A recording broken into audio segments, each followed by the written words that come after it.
Okay, this is the NLT in Exodus 9. I'm just going to see if there are any notes. One note says, but even so, Pharaoh's heart remained stubborn, and in Hebrew it's heavy, remained heavy. Anything else here? Yes. If you don't, I will send more plagues on you. And it says,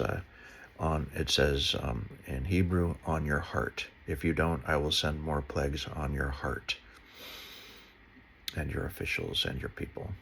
I think that's how it's supposed to read. That's verse 14 in Exodus 9. Next one is, but I have spared you for a purpose to show you my power and to spread my fame throughout the earth. Greek version reads, this says, to display my power in you.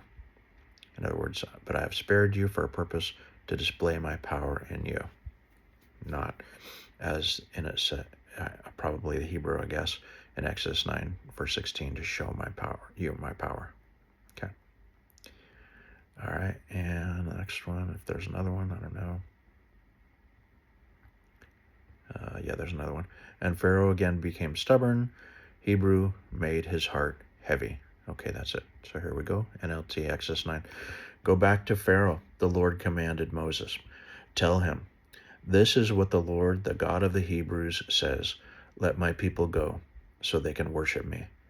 If you continue to hold them and refuse to let them go, the hand of the Lord will strike all your livestock, your horses, donkeys, camels, cattle, sheep, and goats, with a deadly plague.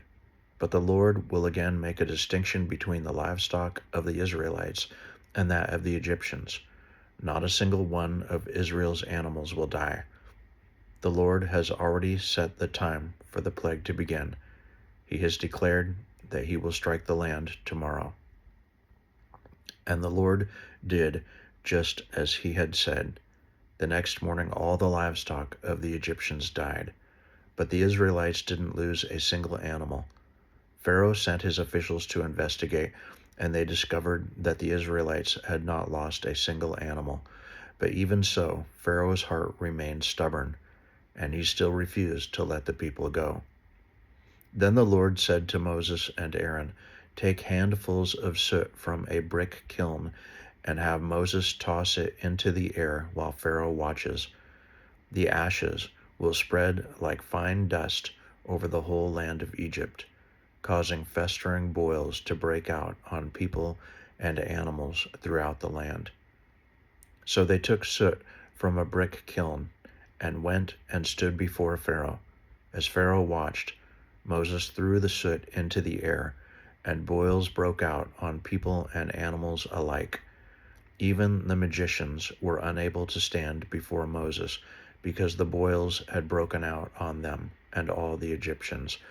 But the Lord hardened Pharaoh's heart, and just as the Lord had predicted to Moses, Pharaoh refused to listen. Then the Lord said to Moses, get up early in the morning and stand before Pharaoh. Tell him, this is what the Lord, the God of the Hebrews, says. Let my people go, so they can worship me. If you don't, I will send more plagues on you and your officials and your people. Then you will know that there is no one like me in all the earth. But now I could have lifted my hand and struck you and your people with a plague to wipe you off the face of the earth. But I have spared you for a purpose, to show you my power, and to spread my fame throughout the earth. But you still lord it over my people and refuse to let them go. So tomorrow at this time I will send a hailstorm more devastating than any in all the history of Egypt. Quick, order your livestock and servants to come in from the fields to find shelter. Any person or animal left outside will die when the hail falls. Some of Pharaoh's officials were afraid because of what the Lord had said. They quickly brought their servants and livestock in from the fields. But those who paid no attention to the word of the Lord left theirs out in the open. Then the Lord said to Moses, lift your hand toward the sky, so hail may fall on the people, the livestock, and all the plants throughout the land of Egypt. So Moses lifted his staff toward the sky, and the Lord sent thunder and hail, and lightning flashed toward the earth. The Lord sent a tremendous hailstorm against all the land of Egypt. Never in all the history of Egypt had there been a storm like that, with such devastating hail and continuous lightning. It left all of Egypt in ruins. The hail struck down everything in the open field, people, animals, and plants alike. Even the trees were destroyed. The only place without hail was the region of Goshen, where the people of Israel lived. Then Pharaoh quickly summoned Moses and Aaron. "This time I have sinned," he confessed. "The Lord is the righteous one, and my people and I are wrong. Please beg the Lord to end this terrifying thunder and hail. We've had enough. I will let you go. You don't need to stay any longer." "All right," Moses replied. "As soon as I leave the city, I will lift my hands and pray to the Lord. Then the thunder and hail will stop, and you will know that the earth belongs to the Lord. But I know that you and your officials still do not fear the Lord God. All the flax," and now this is in parentheses, but this is not the Amplified. This is the New Living Translation. But anyway, it's in parentheses. I'm just saying that because it is.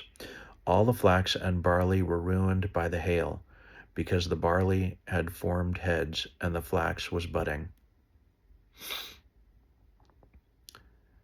But the wheat and the emmer wheat were spared, because they had not yet sprouted from the ground." That's the end of the parentheses. So Moses left Pharaoh's court and went out of the city. When he lifted his hands to the Lord, the thunder and hail stopped, and the downpour ceased.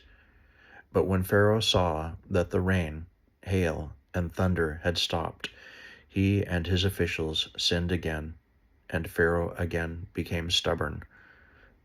Because his heart was hard, Pharaoh refused to let the people leave, just as the Lord had predicted through Moses.